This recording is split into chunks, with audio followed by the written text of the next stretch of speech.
The dense jungle canopy stretched endlessly above as the research team trudged through the thick underbrush, their boots sinking into the damp earth. Each step was met with the hum of unseen insects and the distant cries of creatures that had yet to be classified. Dr. Evelyn Carter wiped the sweat from her brow, her fingers tightening around the strap of her backpack. The electromagnetic readings were stronger now, pulsing in rhythmic waves through their handheld scanners. Whatever was generating them lay just ahead. "Keep moving," Evelyn urged, glancing over at Dr. Malik, the team's geologist. He was already flipping through his notes, comparing the strange fluctuations to geological formations known to exist in this region. None of it made sense. There was no volcanic activity here, no underground fault line that could produce such energy surges. Yet the readings persisted, growing stronger with every step. Adrian, the team's engineer, was the first to spot the structure. "Whoa," he muttered, pushing past a tangle of vines. The group emerged into a small clearing, where the monolithic stone stood, in the earth as if nature itself had tried to reclaim it. Unlike the surrounding jungle ruins, which bore the marks of ancient civilizations, this structure was different. Its surface was impossibly smooth, with intricate carvings that resembled no known language. Strange geometric patterns called around its edges, leading toward the massive circular frame embedded at its center. Evelyn stepped closer, running her fingertips along the stone. It was cold, unnaturally cold, as if it had been carved from the depths of space itself. The carvings shimmered under her touch, shifting, rearranging, like liquid matter reacting to her presence. The frame at the center pulsed faintly. A low hum vibrated through the air. "Is this some kind of ancient artifact?" Malik asked, his voice barely above a whisper. Adrian frowned, adjusting his camera to record. "If it is, it doesn't belong to any civilization we know. Hell, this thing doesn't even look like it belongs on Earth." The hum grew louder. The carvings lit up, glowing in synchrony with the frequency emitted by their scanners. Then, as if responding to an unspoken command, the space within the circular frame shifted. A darkness filled the center, rippling like water, then solidified into a surface. A peorta. A collective breath caught in the group's throat. The reflection within the peorta was not of the jungle behind them but of an entirely different world. The trees on the other side were twisted, their bark pulsing with a faint bioluminescent glow. The sky above was bruised violet, the sun a dull red ember sinking below the horizon. The landscape was eerily familiar yet fundamentally wrong. "What the hell are we looking at?" Adrian breathed. Evelyn took a hesitant step closer, eyes wide with wonder. "It's Earth," she murmured. "Or a version of it." A strange sensation crept up her spine. She couldn't look away from the swirling void within the frame. It was calling to her, whispering in a voice she couldn't hear but could feel. Her breath came faster. She had spent years chasing unexplained phenomena, anomalies that defied logic and reason, but never had she encountered something like this. Malik hesitated. "Evelyn, I don't think we should." A sudden gust of wind cut through the clearing, carrying with it a faint sound. A whisper. Not from their world, but from the one on the other side. The peorta flickered, its surface briefly distorting to reveal something lurking just beyond the trees in the parallel world. A silhouette. Watching. Waiting. Adrian took a step back. "Okay, that's definitely not normal." Evelyn's pulse pounded in her ears. She turned to her team, forcing her voice to remain steady. "We document everything. This could be the most important discovery in human history." She knew the risks, but curiosity outweighed fear. This was bigger than them, bigger than anything they had ever encountered. The universe had just expanded before their very eyes, and they were standing at the threshold of something extraordinary. Without another word, Evelyn stepped forward, her foot crossing into the unknown.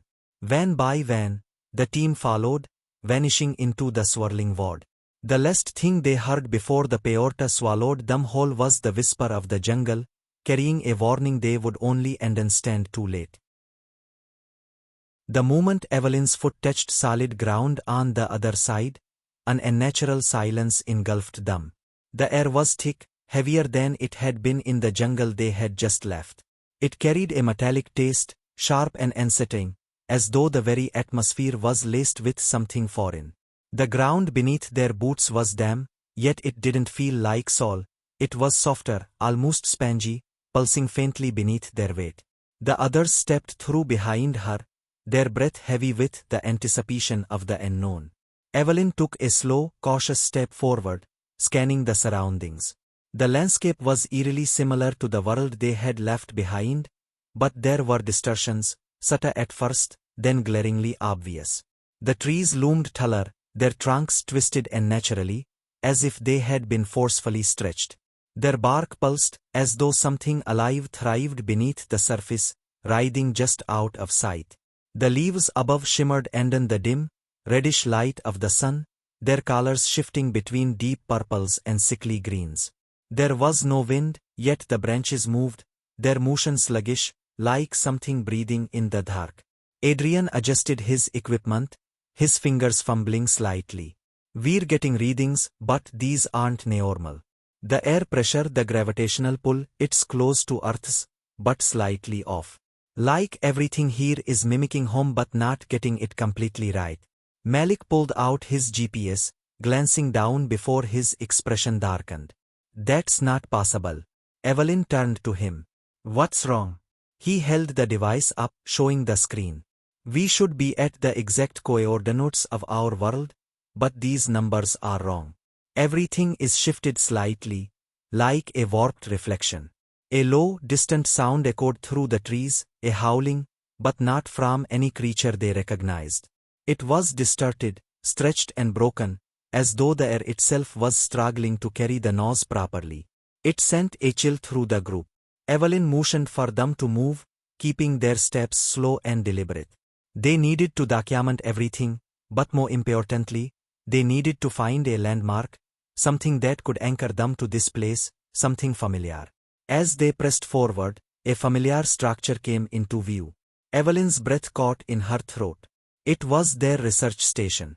Or at least it looked like it. The same meta-framework stood before them, by thick vines that pulsed with an eerie bioluminescence. The structure was rusted, as if abandoned for years, even though they had left their station fully intact just hours ago. The doors hung ajar, their edges twisted as if something had forced its way inside. The windows were shattered, but not from any visible impact, rather, they seemed to have melted, drooping like wax left too long and in a flame. Adrian shook his head. "No way. This is impossible. How could an exact copy of our station exist here?" Evelyn's stomach tightened. "Unless it's not a copy." Malik exchanged a nervous glance with the others. "You think this is our station? From another version of Earth?" She didn't answer. Instead, she stepped forward, her fingers brushing against the cold, corroded metal. The feeling of wrongness settled deep in her bones, but she had to see inside. Carefully, she pushed open the door, the rusted hinges groaning under the weight. Inside, the station was in complete disarray. The equipment was still there, monitors flickering with cryptic data, their screens displaying symbols and distorted words that made no sense. Papers littered the floor, brittle and yellowed with age, despite this facility being no more than a year old. The air smelled of something stale, something rotten. Then she saw it. Her journal. It lay open on the main console, the pages filled with her own handwriting. The entries were detailed, documenting their mission, their discoveries, and events that hadn't happened yet. She flipped through the pages with trembling fingers, reading about things that mirrored their own journey so far, but with slight variations, until she reached the last page. Adrian swallowed hard, his breath coming in uneven gasps as his eyes locked onto the figure standing at the threshold of the station. It was human, or at least it had the shape of Van. Tall, motionless, its arms hanging limply at its sides, but something about it was disturbingly off. The proportions were just slightly wrong, the limbs too long, the neck slightly elongated, the posture unnatural as if it had never quite learned how to stand like a person should. The dim red light from the sky cast eerie shadows over its face, making its features difficult to discern. And then, as Evelyn took a slow, cautious step forward, it moved. Its head tilted abruptly to the side, too sharp, too sudden, like a puppet whose strings had just been jerked. The moment it moved, the air in the station seemed to grow heavier, pressing against them with an unseen force. Evelyn's breath hitched as her heart pounded against her ribs. She didn't dare speak. She barely dared to breathe. The thing was watching her. Then it shifted again, taking a single, deliberate step forward. The movement was wrong. Stiff. Almost glitching, as though reality itself was struggling to hold it in place.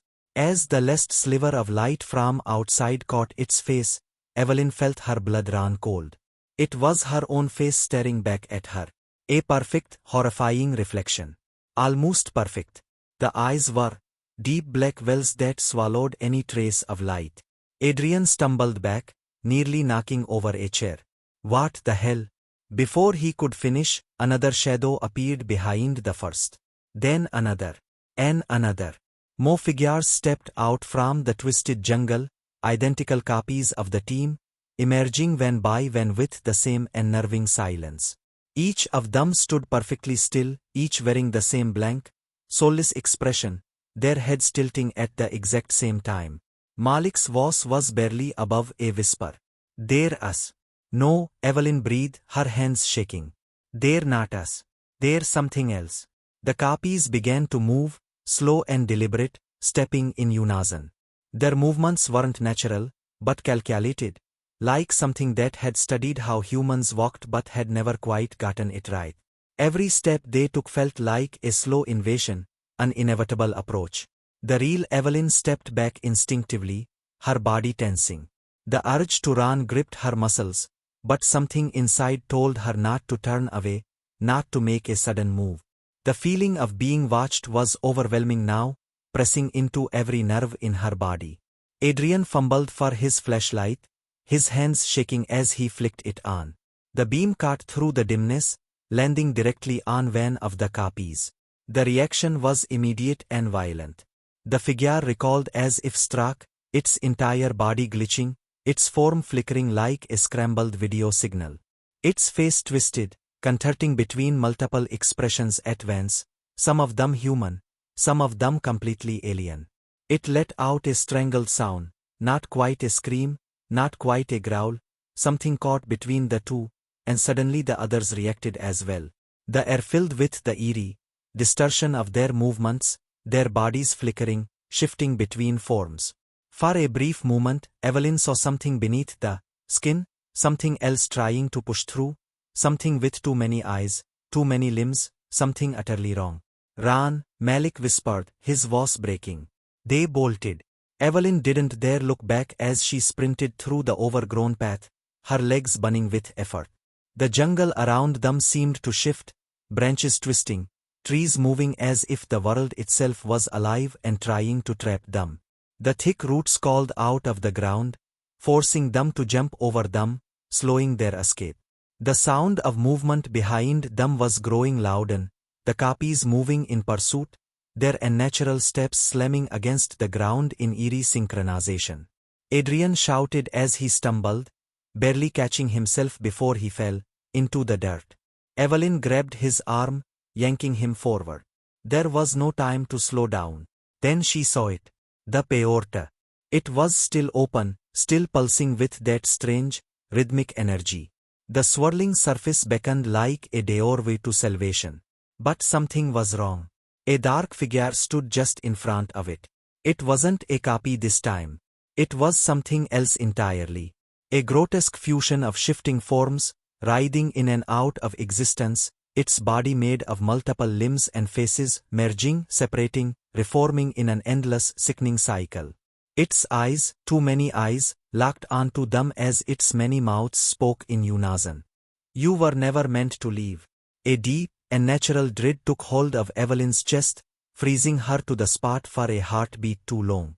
Adrian, desperate, yanked a flare from his pack, fumbling to light it before tossing it toward the entity.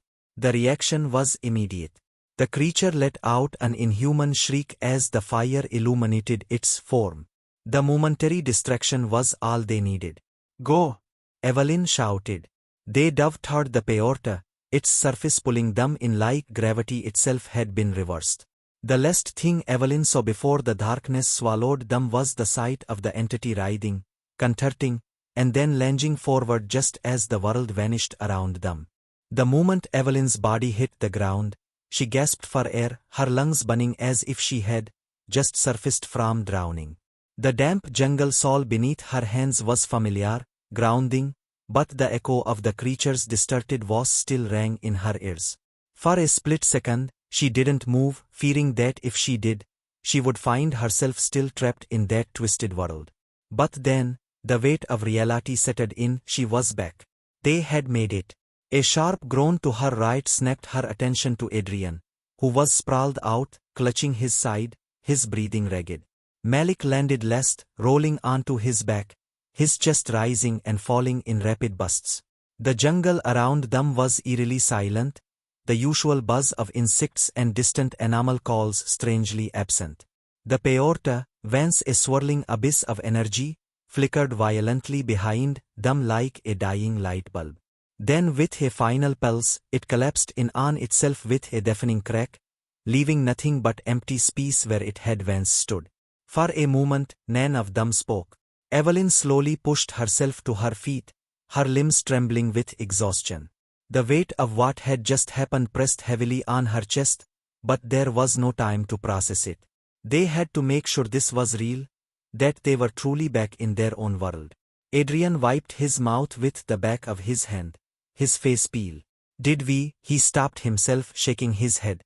"Are we really back?" Malik sat up, his eyes darting around as if expecting something else to go wrong.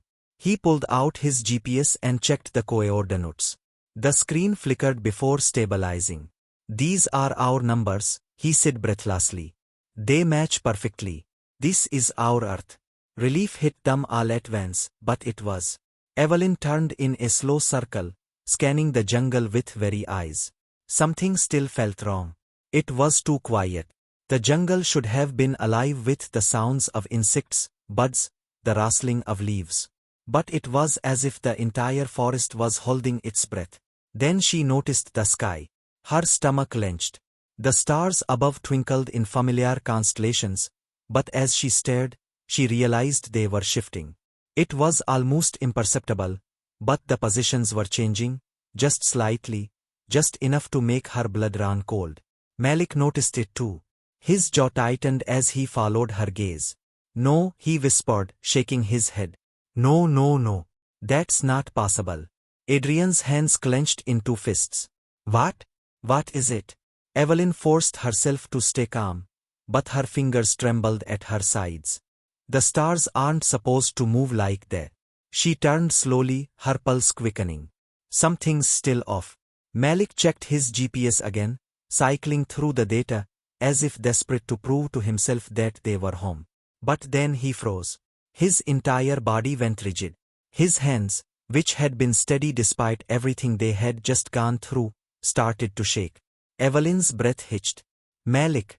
He didn't answer right away. His eyes were locked on the screen. His lips barely moved when he finally spoke. "The numbers," he swallowed hard, his voice barely above a whisper. "They're almost right." "Almost?"